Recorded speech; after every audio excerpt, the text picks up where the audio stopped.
Hello, and welcome to Required Reading, the podcast that revisits the most impactful books from our childhood. I'm your host, Erin Bowles. I am a writer, actor, and comedian. And if you would like to support the podcast, you can go to buymeacoffee.com/required reading.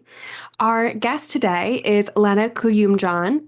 She is a comedy writer from Berkeley, California, who has written for Fox, Amazon, HBO Max, and the Disney Channel. And she says she will be a memoirist when she stops being scared of everyone she knows. Hello. Hey, thank you for having me. It's so nice to be here. I'm so excited. Our book today is Rebecca by Daphne DuMaurier from 1938. I read this, I think about 4 years ago, like 2019, when I first moved to LA, and I didn't realize it until I was going over my notes just like an hour ago. I was 21, the same age as the protagonist in the book, Wow. which was, yeah, very interesting. And I was introduced first to this book by the film, the Hitchcock film. And for those who don't know, the book follows an unnamed protagonist who has a whirlwind engagement with wealthy widower Maxim de Winter, and upon arriving at his estate, finds herself sort of haunted by the reputation of his dead first wife, the glamorous Rebecca.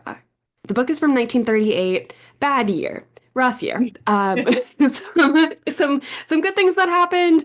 Snow White comes out, and Superman makes his debut, and the rest is really bad. And Nothing. nothing else good certainly happened. Daphne du Maurier is really interesting. So her whole family is creatives. Her parents were both actors. Her dad was also a manager. Uncle was a playwright. Her grandfather was a cartoonist who created the character of Svengali, which I realized I always thought was a real person. Well, it's not. Interesting. Yeah. And her cousins were the Llewellyn Davies boys who were the inspiration for Peter Pan. Oh my gosh. Incredible. Okay, I didn't know any of this. I did a little like dive onto Reddit where people have some insane theories about the book that we can discuss later. But people Yes. were saying that like she also was bisexual and then Mhm. ended up in like a traditional sort of conservative marriage. And so that you can see that so much in like the two women Yeah. in the book. Yeah. It was not her first novel, but she was 31 when it was published. She describes the book as like a novel of jealousy. And she did marry this man. There wasn't like a glamorous first wife, but there was a glamorous previous fiance, I think, Oh, who okay. they ended up not getting married. Yeah. So just a little hint of that. And there's some fun quotes when she like started writing it. She had to deal with her publisher, and she would be like, I cannot send you this disgusting miscarriage of a first draft. No, and some really fun stuff there. Listen, I'm gonna And it was an start. I'm gonna use immediate, that phrase. yes. Oh my God. And it was an immediate success. It was named National Book Award for Favorite Novel of the Year. And I think the BBC occasionally does like a big read where it asks everyone to vote on like their favorite novels. And so I think this was like number 14 of like, all-time novels, and deserves it. I think. Absolutely. So what's your story with this book? I was so interested. How did this first come into your life? Yeah, so when I was in high school, I got like a big box of books from my grandmother who had all these like really beautiful, I mean, I know people can't see me, but I'm holding up like the most beautiful copy of Oh, Rebecca. So there were all these like really old books, but they all were either classics that I had like already read, or they just had like the most severe sounding titles, and they were things that like maybe weren't that good that had been lost to the test of time. And then there was this book, Rebecca, which to me sounded like really modern and interesting. And I asked my mom about it, and she was like, "Oh, yeah, that's good." And so I started reading it, and it's like interesting rereading it because it starts out so starkly without really a hint of what's to come. But I think I just sort of was like gripped and all in from the beginning. yeah. And so you were in high school, and Yeah, you had said you had like read a lot of classics. You were a big reader at the time. I was, yeah. And so, yeah, I think I was like maybe 17. And Oh. I feel like maybe I had also just read like Tess of the D'Urbervilles. And so I think I was like expecting something like that. And then it was just so different. Like it does feel Yeah. really modern aside from some more problematic views. I was such a fan of the Hitchcock movie and still am. And I didn't realize until like a moment ago of like, oh, that was like 2 years after the novel had come out. And it felt like I watched it probably in like 2018, 2017 for the first time. But I automatically was like, this book has been a huge cultural figure for like Yeah. much longer than that. And I know there was a recent movie that shall not be discussed. I did not read it. I did not look at it because I was like, I can't. It just won't be. Yeah, because I actually haven't seen the Hitchcock, and now I'm feeling like I might watch Okay. that tonight. But the more Mhm. recent one, I feel like I know I watched it. It like went in, it went out. I don't remember it. I don't think I felt like it was as it should be, and that's sort of all there is to say. Yeah. The Hitchcock film, I mean, it was my introduction to it, and it is fantastic. It's, my favorite Hitchcock film. But it's also just like there is no way on earth Armie Hammer, even pre whatnot, could ever be Laurence No, Olivier, you know? no. Okay, also my question for you, I guess maybe it's different Yeah. because you didn't read the book first, but like how do you imagine? I imagine Maxim being so hot. Yes, you have to. And Yeah. he's very in the film he's very like 1940s hot. Like there's the very slim mustache and I think like there's such like rigidity in him, like absolute ice cold. Yeah, I think Olivier was like the perfect person to cast because he has this like aura of you have to respect him and like it's Yeah. it's so and Joan Fontaine plays Mrs. De Winter and it's just this tiny little mouse, which is so great. Perfect. Yeah, I'm excited to Yeah. watch. I mean, it's great and it starts with that wonderful. The first line is iconic of last night I dreamt I went to Manderley again. And it starts with that in the film as well. And as good as it is, as much as I love it, I am like, what is what is so magical about this first line of last night I went to Manderley. I dreamt I went to Manderley again. Yeah, and even just like the name Manderley, I feel like it like evokes this like kind of magical place and like the rhododendrons and the azaleas and like I think she even says it. It's like I imagine them being like 18 feet tall, like something really ridiculous Yeah. or blood red. Yeah, there's such like I think I'm definitely not a reader who loves like a lot of scene setting, but there are like she describes them there's like maliciousness to it. And like you said, there's blood and there's like dark marriages between them. Everything is oh here. The rhododendrons, yeah, exactly like you said, stood 50 feet high, twisted and entwined with a host of nameless shrubs, poor bastard things that clung about their roots as though conscious of their spurious origin. It's just Uh, like, it's so delicious. delicious. Yeah, Yeah. exactly. I think it's often described as like gothic. People describe it as a ghost story, and that's not quite true because I think that's much more like there is no physical ghost. It's No, just that's like much more someone. literal. Yeah. Yeah, Yeah. I would need to reread My Year of Rest and Relaxation to see if I really stand Oh, by this. But for some reason, it kept popping into my head as I reread Rebecca because I was like, the way that like place is being written about, and then there's this person with this sort of like at times unlikable but very relatable like inner monologue in this place with this like intense relationship to place. It just kind of was like giving me that vibe. And I now I need to like reread My yeah. Relaxation and see if that really tracks. That's so wild because I was thinking about rereading. I've also read My Year of Rest and Relaxation. I was thinking yesterday I should reread it. I don't know why. Of like, other than I'm in a phase of, minimal activity, maybe. But I love that you bring up that because are you familiar? The same author also wrote Eileen. Are you familiar Yeah, with that? yeah. Love. I one of my favorite books and movies, and the that book is all about, very similar to this one, is all about obsession between women. And the woman that Eileen is obsessed with is named Rebecca. Oh, I didn't even think of that. Oh my gosh. Yeah, there's definitely like some sort of parallel, I think, with like the writing style and like the interiority and just like these like things you would never say out loud and they're very unlikable, but then they're just so relatable. Yes. It's astonishing how, throughout all of it, how so relatable it was. And I was astonished reading it about how much it's about youth and childhood and growing up. Yeah. I was like so excited you picked this, and I had no idea that it would be like so perfect for the podcast. I was so I'm so excited. glad. Reading it at 17, I think I also reread it at maybe 22, and then reading it now in my 30s, it seemed so different to me because there were like all these little things where like I saw no issue at the time that I first read it because I was also in that same like headspace and like Yeah.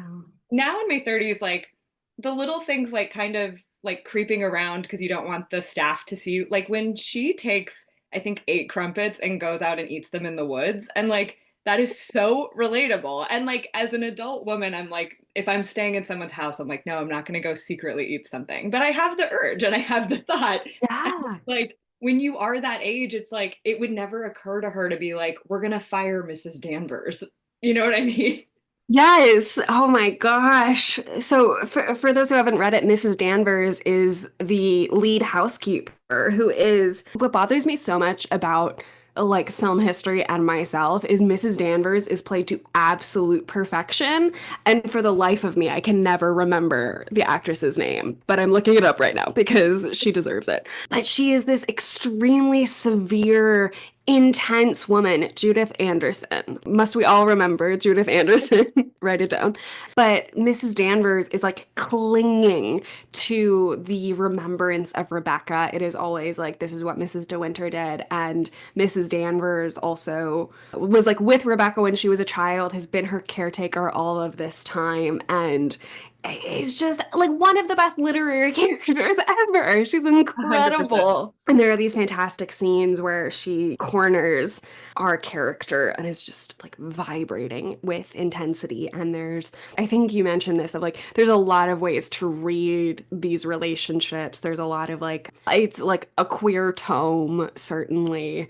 I feel like the best books on this podcast are the ones where I'm like, "Ugh, I don't even know. I have nothing to say. It's so good." Yeah, it's like structured almost like a movie, I would say. And it's like it has just like to the very end, just these twists and turns that like I did not see coming the first time at all. So Yeah. So much so. And the film makes changes because it did come out in 1940. It's like the height of the Hays Code. So the big reveal is that Maxim, the husband, does kill Rebecca. And I think it's twisted in the book where or in the film where instead of a gunshot, she like falls and hits her head while they're having this big confrontation. But even in the book, there is this sort of like forgiveness for Max, even though he is, a murderer, because it's revealed she has this like fatal sort of uterine cancer illness. So Mhm. there's discussion of like she goaded him into it. She has this incredible power over everyone. Yeah, she's in every object. She's in the memories of the staff. Every conversation she comes up. And like that's an interesting choice to make Maxim less culpable in the movie. Mhm. I will say when I first read this, like when I found out that he had murdered Rebecca, my take was the same as the protagonist, where I was just like, oh, huh, phew, she was terrible and he didn't love her. All is well. Yes. And so it was shocking a bit this time around, but it really only took me like 5 more pages before I was like rooting for them to get away with it. Like the first time I read it, I found it incredibly romantic that like they shared this secret, which might Hmm. explain some of the dating experiences I went on to have, not with any murderers, but just that I was like, oh, great, there's no issue here. Like this is fine. Yes. And so like this time it felt more jarring to me and I was asking myself like in the context of the story, not in real life because no one deserves to die, but in the context of the story like was it earned that she died? And it's like at times she's kind of written like a psychopath, but at other Hmm. times I'm like, oh, I think as an older person I see a little bit more of myself in her where it's like she's getting what she wants. She loves herself. She is living a very full life on her own terms and I think it's a little bit of a cop out that the author does not tell us what it was that she revealed to Max when she reveals Yes. who she really is. Yeah, there's these moments, and I think it's like motivate she again, like in the goading of the final moments, I think there's Max says like she revealed to me horrible things beyond description. And yeah, we don't know. I think like Yeah. the worst thing is like she's really cruel to this mentally handicapped boy who like lives on the estate. There's discussion of Danvers mentions when she's a child, she's like whipping this horse until it bleeds, but it's like really tiny pieces. Yeah, Yeah, it's and one of the delicious. things was like she was having her friends over at Manderley, and I was like, well, that Mhm. seems reasonable unless they mean it in like a more like veiled 1930s way, where I was like, is she having like sex parties? I think yes, maybe. Because otherwise it's like, well, that's reasonable. She lives there. Yeah, it's her house. She is having an incestuous relationship with her cousin, which is revealed near the end. But Yes. I love that her cousin is like, yeah, we fucked. What of it? Yeah. It really is. He's like, and I'm proud of it too. Yeah. It's And seems like crazy. on board to maybe have a kid, and it's like, oh, maybe don't do that for just how genetically No, you are. the characters are wild. Jack Favel is the cousin and is just not equally delicious because we can't compete with Rebecca. No. But one of the greatest little nuggets of like writing insight that I've ever heard was one of the writers for It's Always Sunny said like these characters have to believe in their worldview 100%. Like we as audience members think this is absurd, but they have to be 100% in on it.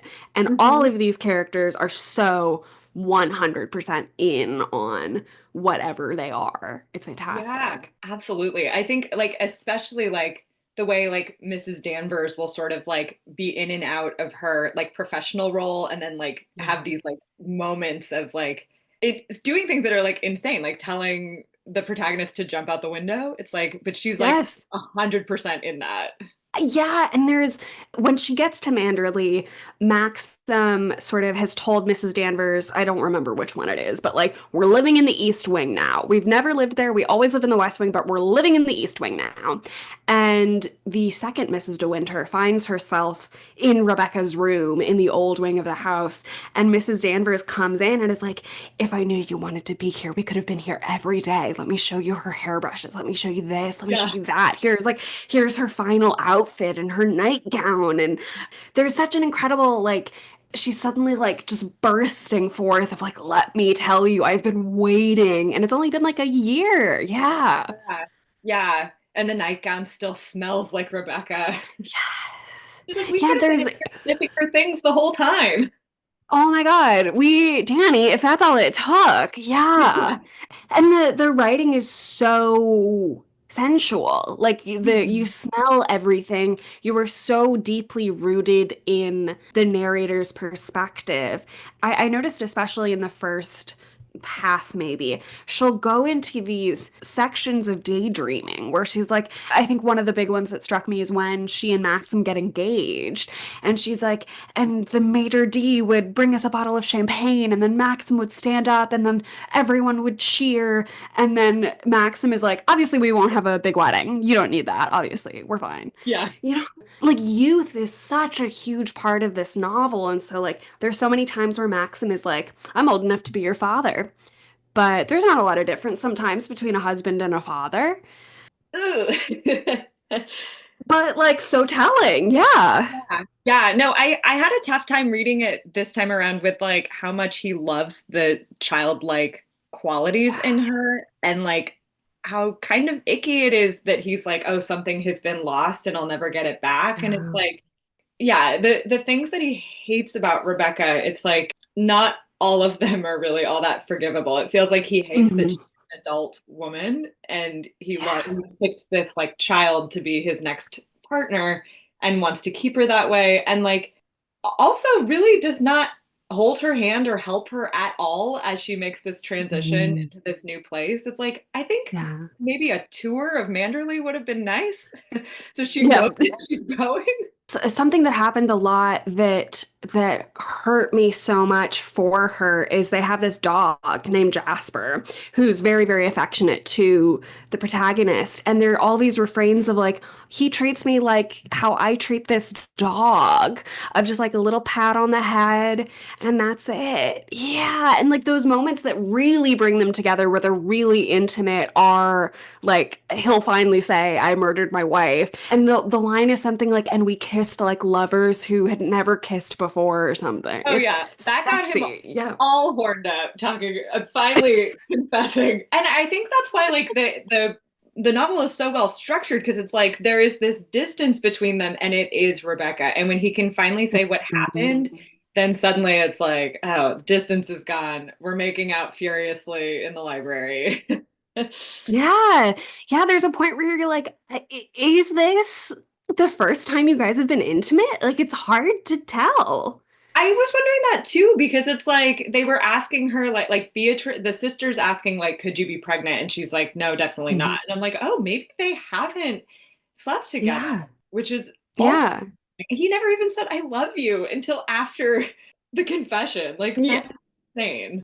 They're fully married, yeah, Yeah. and never says it. And when I was reading it, not from like a lurid perspective, but like it's such a book about like a loss of innocence. When Mhm. you mentioned it, when he finally tells her about the murder, he says like, "I have killed you." In the same way that I killed Rebecca. Like it's actually worse. You were a child an hour ago and now you're not. So I thought Yeah. like she's definitely a virgin. She's like absolutely positive, even though they Mhm. don't say that. So like that scene of like losing the virginity seems like it should be like a tentpole scene, and we never see it. And also like good, you know? Yeah, that's so interesting. And like one of the things I think I really related to like when I was in high school reading this is like I felt so much anxiety about like going into any sort of sexual situation where I was like Hmm. I feel like I'm supposed to know what to do, but I don't. And it's I think that's a common anxiety for some people, but like a lot of my friends just kind of like rolled up their sleeves and like gave a blowjob their best try and were not anxious Yeah. at all. But I think like seeing this person who was like not knowing what to do, but still got to like be with this like older, very desirable man with this amazing country estate, I think really resonated for me. And like, I was like, okay, she's Yeah. figuring it out and she's okay. Yeah, there is something so comforting. Like, even though the relationship is very icky, she does need a parent more than she needs a boyfriend. Yes. So it's like comforting that, yeah, that he can do that. Absolutely. I was a bit of a late bloomer, and in hindsight, like, no, I bloomed at the correct time, Yeah. actually. I bloomed when I was ready to, you know? Yeah. You don't want to bloom too early. That also seems traumatic. So you want to bloom just on a good schedule for you. Yes, the bloom will come when it is Yeah. right, hopefully. May we all be Yeah. so lucky. Yeah. Yeah. I think I also, there's a strong consciousness throughout the book of the passage of time and unstoppable change, which was so affecting to me. I'm looking just at the top of chapter 2, and I think it's probably throughout the book, but like the first sentence of every chapter is killer. She goes, "We can never go back again. That much is certain. The past is still too close to us." And the thing that in the last like year or so that has really made me conscious of the passage of time is watching professional sports. To be like, oh my God, it's almost the Interesting. Super Bowl again. Like we've already gone through like a whole, it's college football's already over. That's the thing that is doing it for me. I completely understand that. I think it was a tweet today that was like, if you want to know how long 2024 has been, there was an Olympics and we already forgot about it. And I'm like, yeah, the Olympics were a lifetime ago. Like, I would not have said that Yes. this year. My kitten showed up right as we were starting the call, and I was just like, "Oh, I've only had her for 9 months, but it feels like forever." I also, it's really bad. I got her the day after I was most recently on set, and I Mhm. think I got her, and I was like, "Oh, I'm never getting cast again, am I? Like this is the end. This beautiful little kitten is a new chapter." Well, yeah, hopefully not. Hopefully not. No, no. Whew. It's only been 9 months. That is, she's a baby. Yeah, she's a Pisces. We haven't even gotten to her first birthday. Mm-mm. Yeah. It's been 6 months. Oh my God, it's been 6 months. But yeah, on Killer First Lines, chapter 3. I wonder what my life would have been today if Mrs. Van Hopper had not been a snob. Oh, perfection. Mrs. Van Hopper is this fancy old lady who has hired our protagonist as a companion in Monte Carlo, which is frankly a job I think I would love, of just being a professional Absolutely. companion. I mean, she hates it, but she is like, my job is like to go fetch her medicine and play bridge, there's a great app where you can learn to play bridge, and it's very fun. It's a really Okay, good I'm app. very interested in that. I've been feeling like I need a social game, so maybe this is for me. Yes. It's so complicated, and I don't think it needs to be. Every 10 lessons, they're like, okay, get ready. We know you don't want to do this. Here's how we bet in bridge. Oh no. And now they're points. Yeah, it's so by the time we've been like explaining game rules for more than 5 minutes, I'm dead. I've gone. I'm mentally somewhere else. I am on an island. I am not here. I love that Uh, Mrs. Van Hopper is like so uncouth and also American. You know what? and We've yeah. Absolutely. And so put off and grouchy that her companion has, fallen in love. She's mostly angry that like this social nobody has skipped over her and is like talking to the coolest man at the club. Yeah, and didn't include her in the process. Like, I think if she had felt included, maybe she'd be a little on board. And then she does warn the narrator, like, this is not going to work out for you. You're making a mistake, which is interesting. Absolutely. I have it right here. She goes, of course, you know why he is marrying you, don't you? You haven't flattered yourself that he's in love with you. The fact is that empty house got on his nerves to such an extent he nearly went off his head. He admitted as much before you came into the room. He just can't go on living there alone. And Oh, that's the end of a chapter. Yeah. I would never recover if someone said that to me. Never. Oh my God. And she might not be wrong. I mean, I don't know. I think the thing that's interesting too is like in the chapters where she's like, where the narrator is like farther in the future and looking back on the past, like it sounds like they get to a more adult relationship and they're like all over the place, traveling and having a more equal partnership. It sounds like, and she's able to look back and like see the part that youth played in their relationship at the time. So it seems like they Yeah. do get somewhere better. But Mrs. Van Hopper is right. 100%. Yeah, they parts of the narrative are told, from the future looking back after the very last page of the book, and it's so well done. They basically they go on an adventure. They go to London to prove that Max, quote unquote, didn't kill Rebecca. And when they finally get home to Manderley, it's on fire. It's burning down.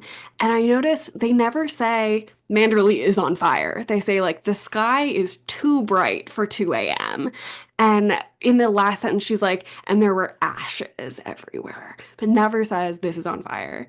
Oh, I didn't think that. That's very interesting. It's like, and it's as everything else in the book is written, it's like so full of like things for every sense, and so it feels like you're like breathing in Mhm. the ashes as they're driving towards it.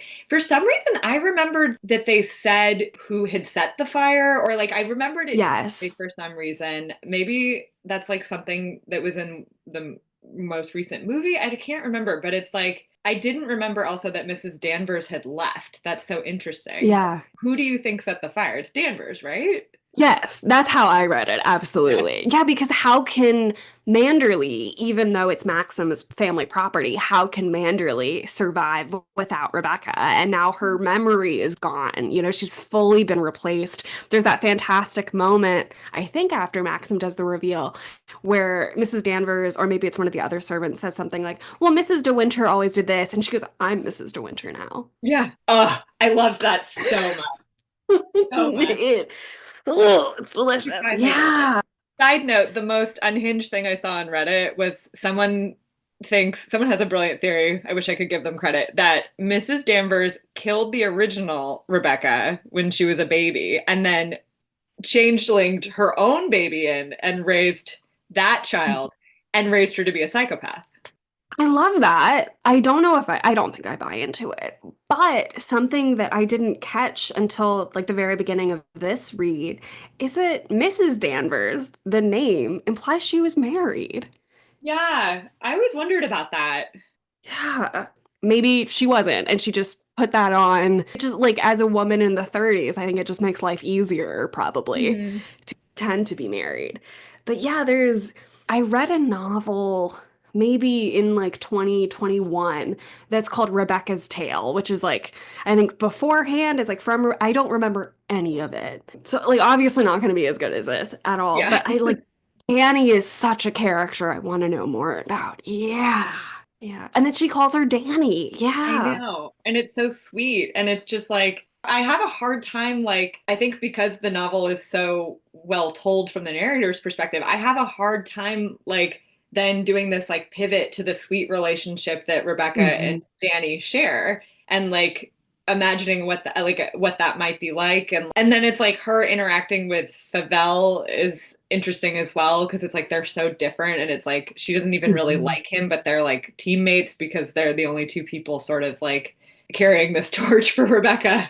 Yeah, and that like Danvers seems so much more invested, but was not her lover, was not her blood kin. Hmm. Yeah, just like what a tome. Like just one of the question at the end of the podcast is it required reading? And the answer is yes. Hmm. Sorry. 100%. The end. You Yeah. know? In fact, read it more than once. Read it 2 or 3 times. Read it once a year. I don't care. But Absolutely. like, Yeah. I was at my parents' house when you messaged me that you wanted to pick this book, and I had a copy here in LA, and I was so excited. I was like, yes, I could get an ebook, but I need a physical copy and I need it now. So I went out and I got this also really nice Oh, hardcover. that's so Um, sexy.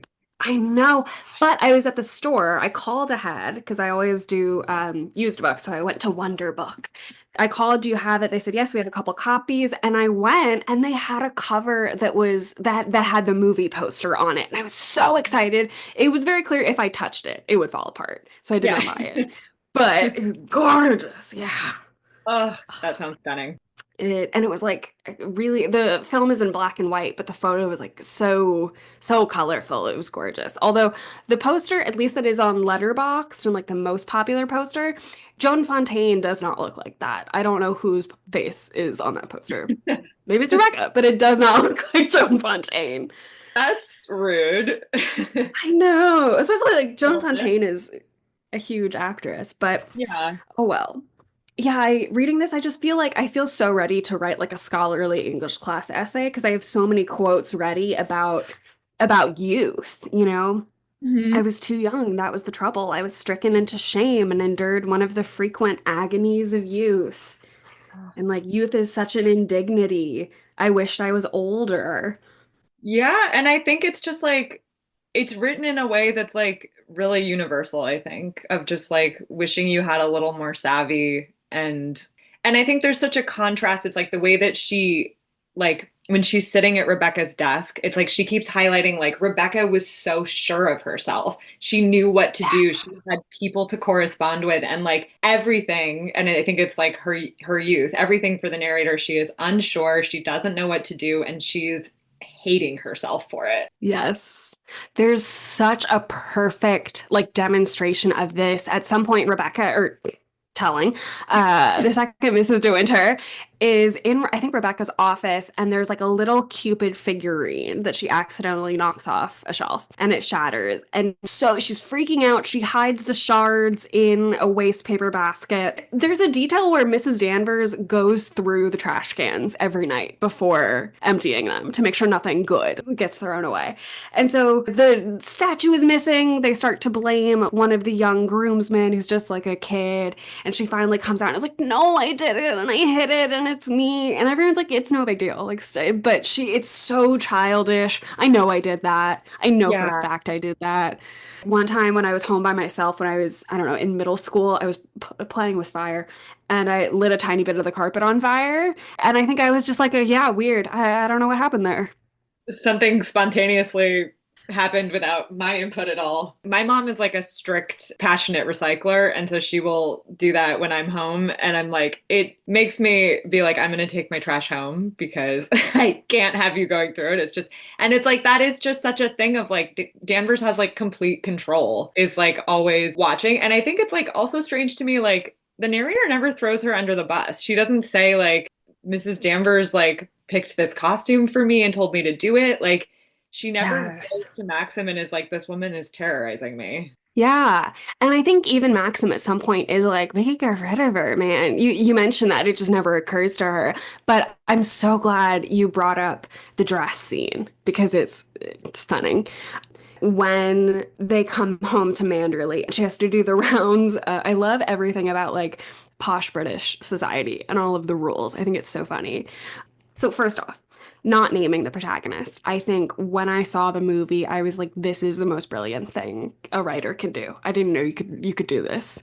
And there's like very sparse detail about her, but the little details you do get are fantastic. So I think like she's definitely low class. I think she grows up in London and she's doing the rounds and everyone is like, Rebecca threw this costume party that was all the rage. You have to do it, you have to do it.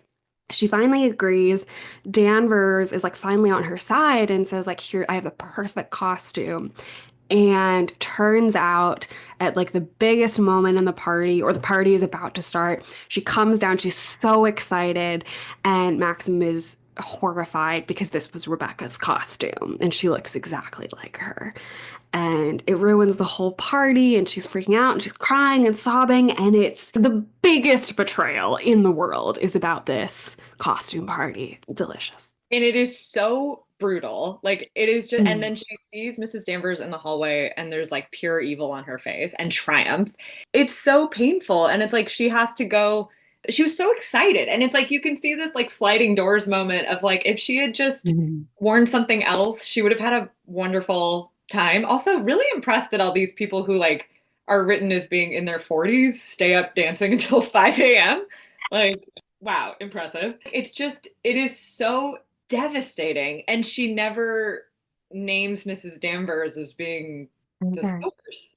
Yeah, because I mean I don't you're never given an explicit reason, but it is like I don't want to tattle and I should be able to handle this on my own. And it is like a weakness of my youth Hmm. that there is so much I wish I was older. I had a line highlighted because Maxim is finally interested in her. This is early on. Someone is finally interested in her. I was a person of importance. I was grown up at last.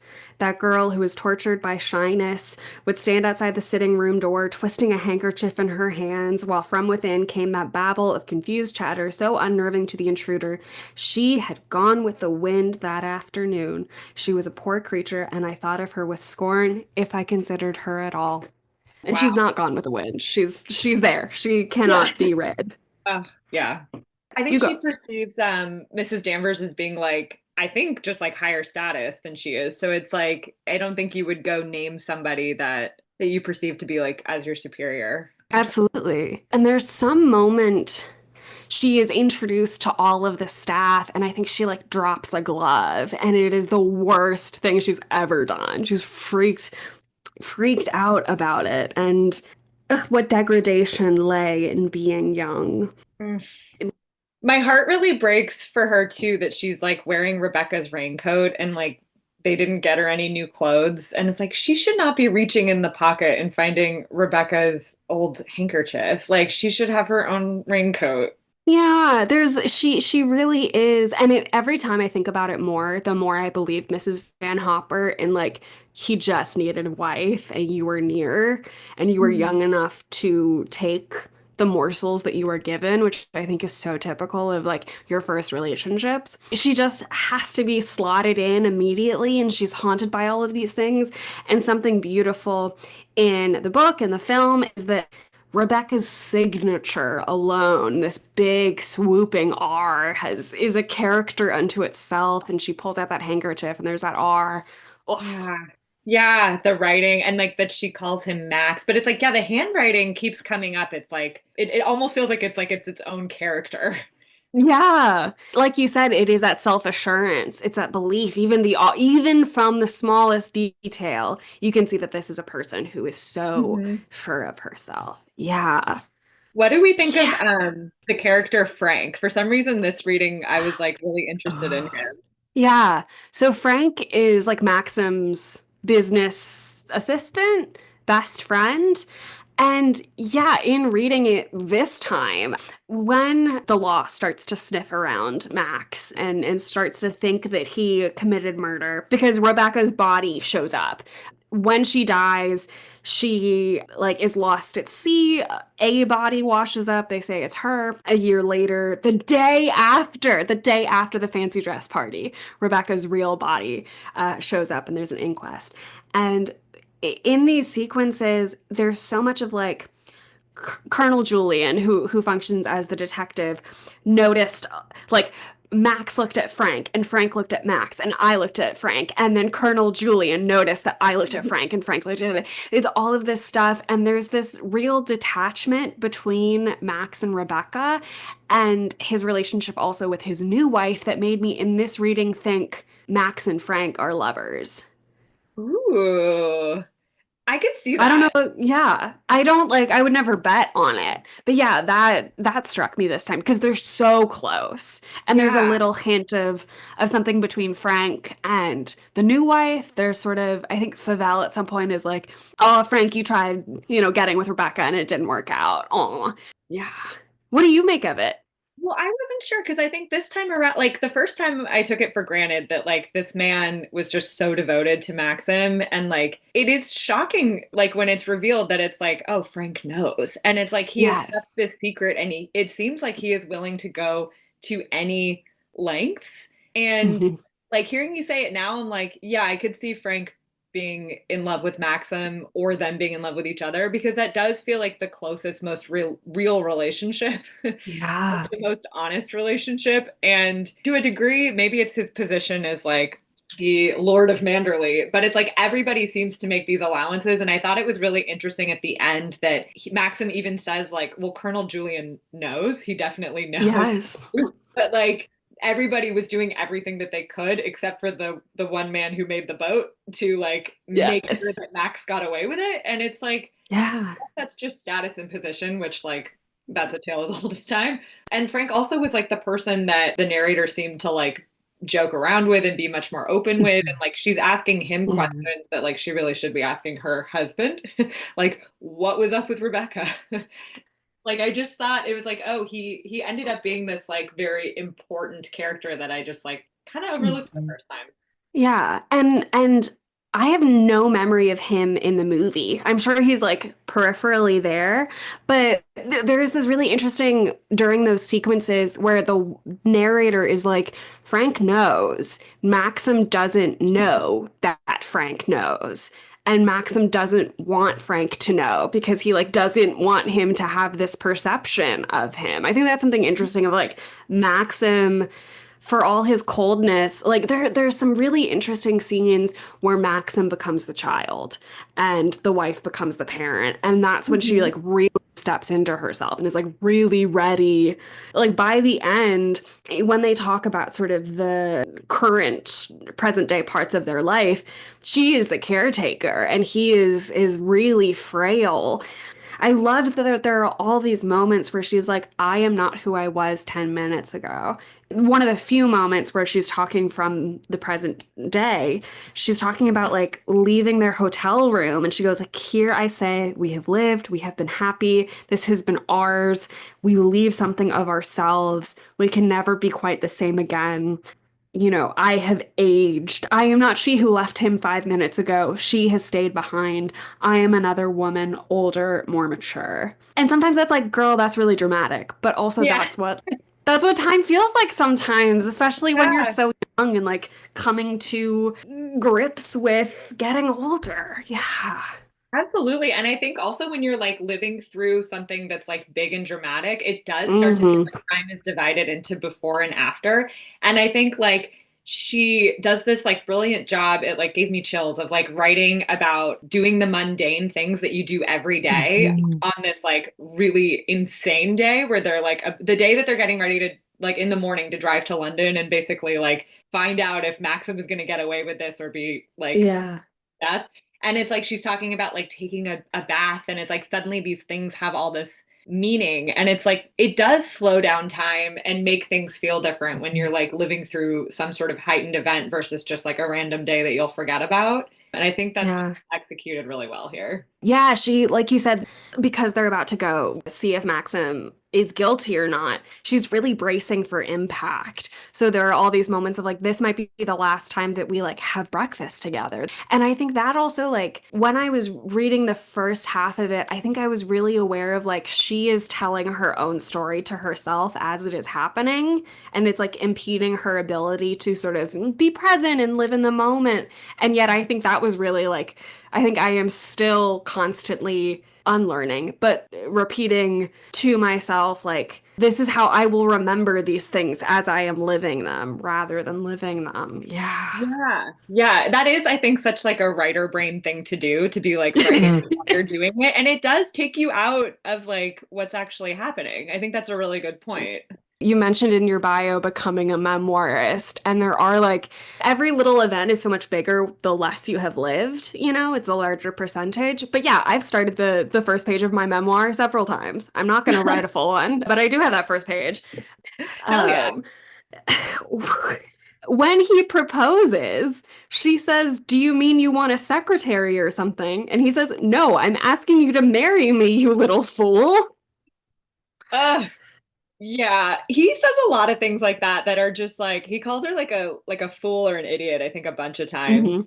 And Yeah. then like at one point he says like, "Oh, you're just as unintelligent as Mrs. Van Hopper or something." I'm like, he's like, and then he says a bunch of times like, "Oh, I've been a terrible partner to you," or like, "It was very selfish of me to marry you." And it's like he's not doing all that he could. If he wanted No, to, he we've would.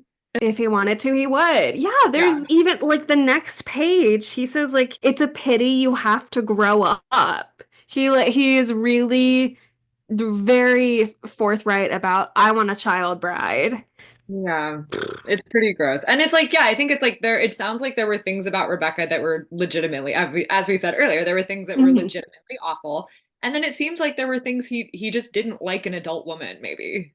100%. Yeah, he like she really a couple weeks ago, I did an episode with Taylor Ortega from Flatch, and she used the phrase like standing in your power a lot, and so that's really stuck with me. And I think that's like the most, even with all of like you said, the terrible things, the most threatening part of Rebecca to the narrator, to Maxim, is that she is so with it. She knows her power, and she is Mhm. so more than anyone. She's like she is statuesque to me in that she is stone. She is firm and planted. Yeah. I think it's also interesting that like he kind of says this thing to her where he's like, "Do whatever you're gonna do. I don't care, but don't do it at Manderley." And it's like, in a way, Mm. it's like he's justifying it like he killed her for Manderley. But then it's also like odd because he seems like quite detached through a lot of the story where Mhm. he's like, "Oh, it used to look like this," and then like Rebecca made it beautiful, and like I don't know, like he sounds like he could take or leave it, and yet he's so passionate about it, apparently. Yeah, and that like it has to have sort of a wife, it has to have a mistress, which is, you know, time-based and culture-based. But I think you mentioned like when they are having this trial, everyone seemingly in the town, they want the gossip, but they also want Max to stay where he is. And I think partly like when we're having this conversation, I was like, yeah, because he's the principal employer probably in the town. Like Yeah. they're, but at the same time, like if he goes, the second Mrs. De Winter becomes the mistress of the estate, and you know that would explode her. She like could not handle that at Yeah. all. Yeah, it's like sad that as they're like driving back, she's like, I can like she finally had like stood up to Mrs. Danvers and she's finally like she would be handling the menu and like she had plans to be like enjoying herself there. And it is Yeah. sad that that doesn't actually happen. I did find myself like I would like set down the book and like wander out into my living room and I was like, "Oh, I wish someone had set out a little buffet for me and like lit a fire Yeah. and cleaned everything up for me and made me tea." But that aspect seems really lovely. But I liked also that like they showed the ways in which it was not, in which you were like constantly Mhm. watched and like your undergarments had to be, you know, they were under scrutiny and all of those little things Yes. would be hard, I think. Yeah, it's absolute, like you said, scrutiny. And I loved the part that you brought up earlier where she is like squirreling away food. I Yeah. think that is like when I was in like college dorm rooms and like living with other people in the same space as me for the first time, like that's so relatable of like I don't want to be observed. And I think it's interesting that she becomes, this high status person with no privacy. Yeah. Yeah, and she's not used to being the person that is like calling the shots, and so it's so uncomfortable Mhm. for her. Yeah, Yeah, I thought that was like really relatable. for sure. Yeah, and it's so surprising that like this woman can be in all of these extreme circumstances that are so different and so relatable. DuMaurier is incredible. Have you read Mhm. anything else by her? No, and I have a copy of one of her other books. I can't remember what the Mhm. title is, but this is making me think I should read it. I But then know. it's like I've never heard any of her other books talked about as much as this one, so I don't want to be disappointed. Yeah. I know, so I have a couple others of her stuff that I've never delved into. I have Jamaica Inn, which I know Hitchcock The also one I turned into got. a movie. Yeah. And I think everyone was like, no, don't count this. This is like the movie is not no good. No good. And I have a copy of My Cousin Rachel, which was a movie a couple years ago, and Oh, I'm right. excited to see that one. Yeah. Yeah, I meant to see that and then it just somehow like passed me by. But Yeah. okay, yeah, those are things to dive into. It's the Jamaica Inn, yeah, I've Mhm. heard it's like maybe not as good, but I do have a Yeah. copy, so I feel like I should read it. The New York Review of Books has a series of like they're republishing books that only got like published once and kind of forgotten. So there's a collection of short stories by her, and I love this Oh, series because just like the spine is gorgeous. I love gorgeous looking books, but one of them is Don't Look Now, which was a Donald Sutherland film in the 70s, oh, and I think a lot of her like The Birds was one of her stories, and I think she said like I only like two adaptations of my stuff, and it's the Rebecca movie and Don't Look Now, which I thought was interesting. It's so weird to think of like this woman who was publishing in the 30s, like lived until the 80s. She was around. yeah. Yeah. That's crazy. Was she involved in the Hitchcock adaptation of Rebecca? I don't think so. The reason why I first watched it was because I wasn't a huge Hitchcock fan. I had seen like North by Northwest, and I was also just a contrary person, and I wanted to be like, everyone likes Hitchcock, so I don't. But I had a Tumblr that was all about women screenwriters, because same. And that one was credited as being written by Joan Harrison, who was like his script girl. She co-wrote a lot of his films.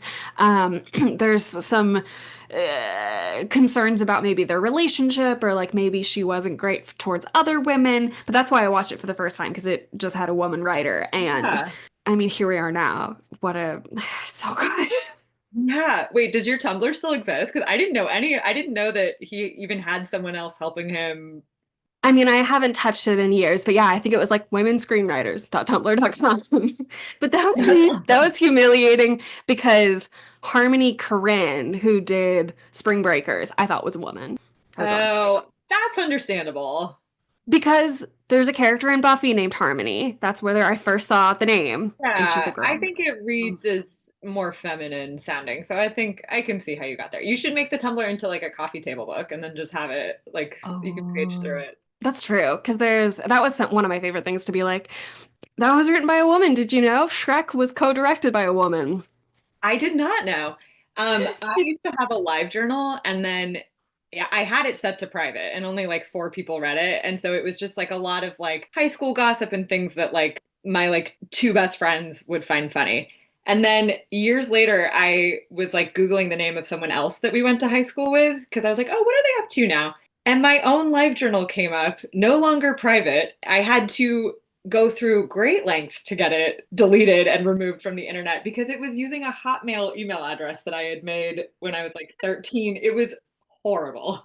So, Yeah, but also what a safe space was LiveJournal. I still yeah, occasionally get emails from LiveJournal of like your really. friend has a birthday and I haven't logged into this website for like 13 years. Yeah. But Oh. She's still there. I'm looking at the moment where she first says, I could not believe I had said the name at last, saying the word Rebecca out loud. It's so fun to watch her take these like little baby steps because she's so testing the water. Yeah, it gave me a curious satisfaction. It acted upon me like a stimulant. I knew that in a moment or two I should have to say it again. Like it's so internal, and I feel like normally I wouldn't like that, but it's such a vivid character. And yes, so Yeah. relatable. Yeah, it feels exactly like when you're like asking about like if you're dating someone and you finally like you're like, I'm gonna ask about your ex, and it's like just scratching that itch. Hmm. Like I shouldn't this like it would be so much better if I seemed too cool to care about this, but like I have to. I do care deeply. Yeah. Yeah. Oh, yeah. She finally asks Frank about Rebecca. And she goes, Dear good Frank, my friend, my ally, I had been selfish and hypersensitive, a martyr to my own inferiority complex. That killed me. Ugh. Yeah, it's so good. It's so relatable. And like I'm a very anxious person and it's like when she kind of like what you were saying earlier, it's like when she does her daydreaming, it's like she is very much like she will spin out these like hypothetical things in her head and they are Yeah, long and multi-part. They have a beginning, middle, and end of like these horrible imagined totally. things that will happen. And as someone that also does that, I'm like, yeah, that's how my brain feels.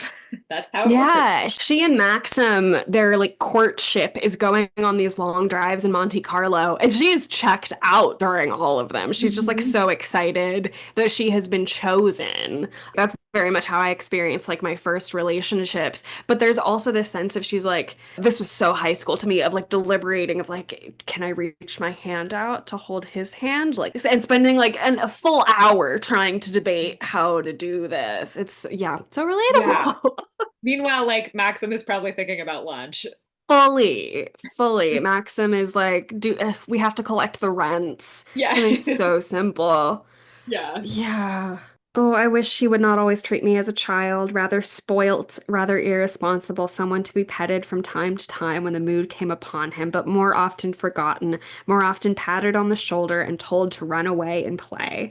I did not want to be a child. I wanted to be his mother. I wanted to be old. I Yeah. skipped over that. I wanted to be his wife, comma, his mother. I wanted to be old.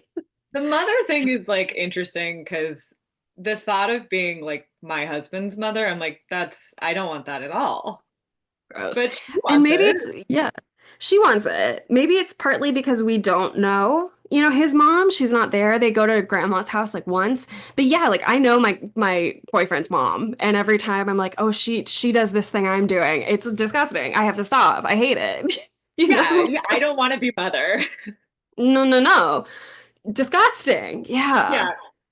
There's a moment where she is doing, it's sort of like Fleabag, where she is going through all of these thoughts, and Maxim calls it out. And Maxim is like, Do you know you were going through the most extraordinary antics instead of eating your fish?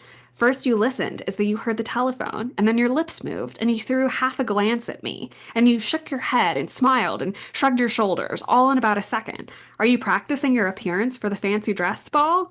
You look like a little criminal. What is it?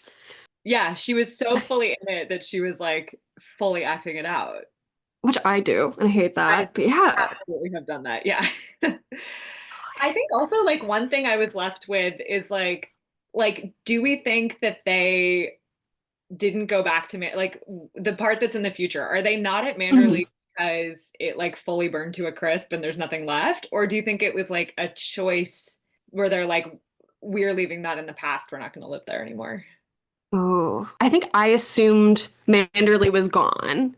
Mhm. And that it's sort of because they talk about like we cannot return to the past. But I Mhm. don't know. Like they very much are, it's sort of ironic that she spends so much of her life in this interior world not living. And then I think when she like when they are liberated by from the shackles of Manderley, I think they're really like going through the motions and we're going over here and we're over here to this hotel and that hotel and I wash his socks. But we're like, I think Maxim feels so out of it. He's sort of, I don't know if this is in the text, but in my mind, he's just kind of sitting there, kind of dead behind the eyes. Hmm. And you talked about having like characters so tied to place, and it's so interesting that like Maxim, I think it's like a landed gentry thing probably, but he is so in the land that when it is gone, he is gone. Yeah, it's like, but it is like he seems so much happier like when he's on vacation, which I guess I mean, who isn't, but but also like his life seems pretty cushy, so I don't I mean, home probably is Totally. pretty nice for him. As well. But yeah, it is I think that's what just seemed so like striking to me is like he loves this place so much and yet like it doesn't really seem like he has a lot of happy memories there. Oh, yeah. Yeah, we get so little detail, I think, about his life and his childhood. I think she might, envision him sort of running around, but he does feel like a person who's never had a childhood, who sort of popped out as a little Yeah, lord right fully away. formed. Yeah. I like his sister, I think, for that reason, because it's like, oh, she just seems like so much more human and warm. I mean, Mhm. while also being like a very specific kind of woman. A lot of hunting talk. Yeah.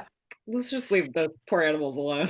I mean, I feel like that is sort of like the main hobby of landed gentry, but Beatrice, his sister, is a really funny character because she is like no filter, has fun. Maxim was always sort of like, yeah, we got to deal with Beatrice and she's going to say some uncouth things.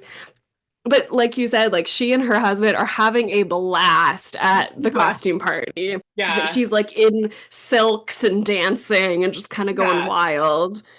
She's a Yeah. party. Yeah. I want to go to a party like that. I don't know anybody that has like a massive country estate that would throw an all-night ball, unfortunately. No, I feel like the people I know with country estates are there because they don't want to see people and they don't want to have parties. Yeah. They would have stayed in New York for that. Yeah. Yeah. Yeah. 1,000%. Oh. The little tiny details make everything so much bigger. Like Rebecca twisted her father around the little finger, and she would have done the same with her mother had she lived. Spirit, you couldn't beat my lady for spirit. Yeah, it felt very right that she grew up without a mom. I don't know, that just like made sense for her character. But Oy. it's like there were just so many things like written about Rebecca that also were really like appealing to me, where I was like, I want to be like that. And then there would be something that like was very off-putting, like sandwiched right in with it. But it's like there was so much about her that like, I don't know, felt really aspirational. Yeah, and definitely aspirational to the narrator. She wants so badly to be Rebecca until she and Maxim finally talk about it, finally like break the spell. And Maxim is like, "No, I hated her. Do Yeah. not be her." There's Yeah. some beautiful line really early on where he's like, "Never grow up, never wear black satin and pearls." And that's a line that I love. Even though it's so gross, I love Yeah. that line. Like, never wear black satin and pearls. Yeah. Yeah. Yeah. It's like, I think the first time I read it, I didn't see any of myself in Rebecca. And so it's like, I do want to wear black satin and pearls. Yeah, I just had a birthday recently and I am dealing with getting older and it's like no, actually like this is fun and Hmm. cool and it's so beautiful to grow and change and be other and be different and I was flipping through my notes earlier today and there's a line in here that eerily reflected something I recently said to my therapist of I feel like the self that I am and the self that I want to be are starting to inch closer and sort of Ooh, meld. I love Right? that. Yeah. Yeah. And Yeah. that's like what's supposed to happen. Like, I remember watching like Sex in the City as like a teenager, and like that's very much what they promised would happen. And it's true. It's like you just like Hmm. you spend all of this time like being an architect of who you want to be. So it's like you get closer and closer. I love that. I love that phrase, architect of who you want to be. That's delicious. Because I think there's a while where you feel like, and maybe some people carry this through your whole life, thinking that who you are, that you don't get a say in who you are Hmm. and how you move through the world, that things are just as they are. And it's so nice when you realize that's not true. Yeah, it's like that is so much a hallmark of being young. It's like you're just responding to the things you were Mhm. given and you're like very much just reacting to things. And then, yeah, you start to feel like you have more of a hand. Yeah, which is sort of like the tragedy of this character is that she goes from being a child to, I've grown up maximum 24 hours. I'll never be a child again. Because she goes from like child to mother. There's no in Mhm. between. No, no. But at least when she becomes mother, she's like telling Danvers to fuck off and she's having hot salmon for lunch and she is calling the shots finally. I know it feels sort of so Downton Abbey, but there's a moment where she's like, I am making the lunch menu. And you're screaming. You're so happy for her. Yeah, yeah. And then she's getting kissed hard on the mouth by Maxim finally. So, Exactly. You're like, the kissing is fun, which I think like yeah, as a probably as a 17-year-old was delicious. And luckily there's no sex, you yeah, know? thank goodness. Oh yeah, this is when she's getting ready and she's doing I had seen him do these things as ritual every evening I had spent at Manderley, but tonight they seem to take on a special significance, as though the memory of them would last forever, and I should say long after in some other time, I remember this moment. Mm. Mm, I love it. And then let's look at the very last line to see what it is. Oh, I'll read the last two. But the sky on the horizon was not dark at all. It was shot with crimson, like a splash of blood, and the ashes blew towards us with the salt wind from the sea. Yeah, it's like you can taste it. And it's always like, I feel like there's so much blood referenced throughout the whole Yes. book of like things being the color of blood and Yeah. like kind of telling us about the violence that we're gonna. Yeah. Even though, like, we never see it, there is no blood spilled, you know? Even Rebecca has this, like, fatal illness, and they say multiple times, like, you would have never guessed it from the outside. It's Mhm. all, Yeah. Yeah, and then even like the when he does kill her, he's talking about the one time there is like I guess he's cleaning the blood in the cottage, he washes it with seawater, which I just think is like also like yeah.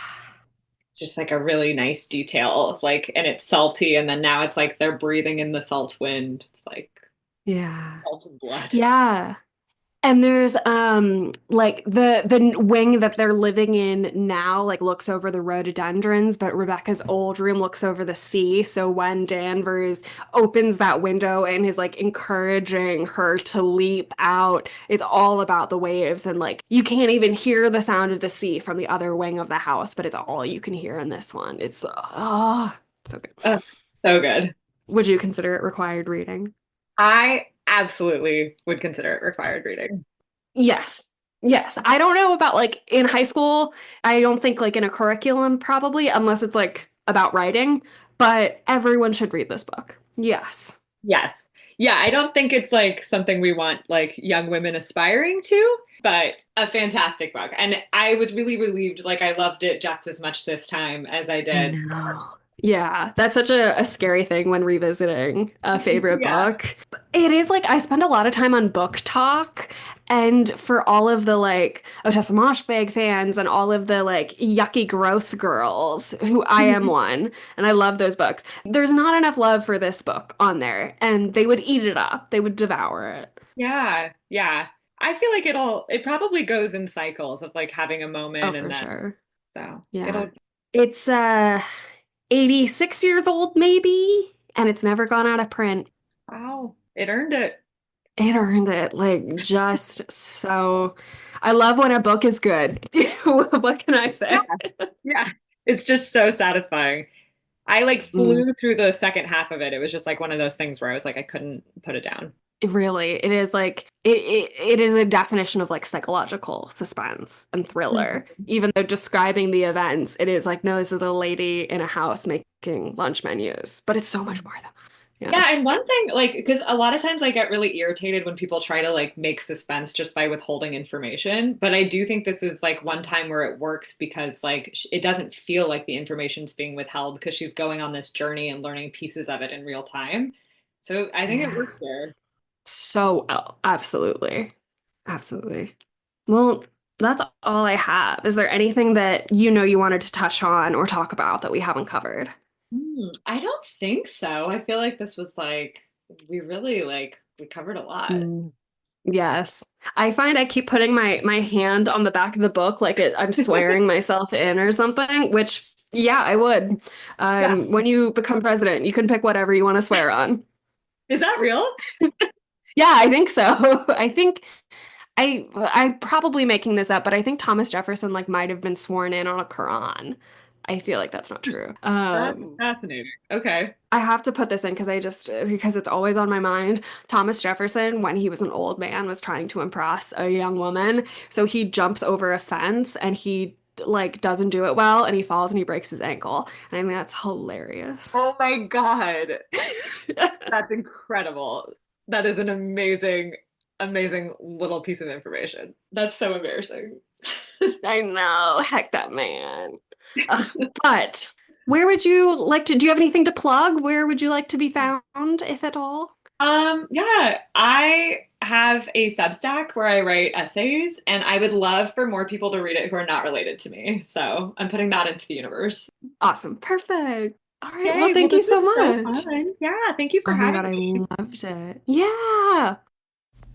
Thank you, Lena. This is what a way to start a new year. I love how many times she and I just go like, ugh, in this episode. So it was, I mean, really, truly read this book. Thank you to everyone who listens. It's the new year. It's the new year. Thank you to everyone who listened this past year. My, at this point, only New Year's resolution is earn more than I did last year. So, if you'd like to support the podcast, please go to, what is it? buymeacoffee.com/required reading. Every little bit helps. And if you would like to follow me or find me anywhere, everywhere, go to @AaronRBulls. TikTok is still up for now. Who knew? Next week, Carter Hambley is joining me to discuss Redwall, another mice book. I'll see you then.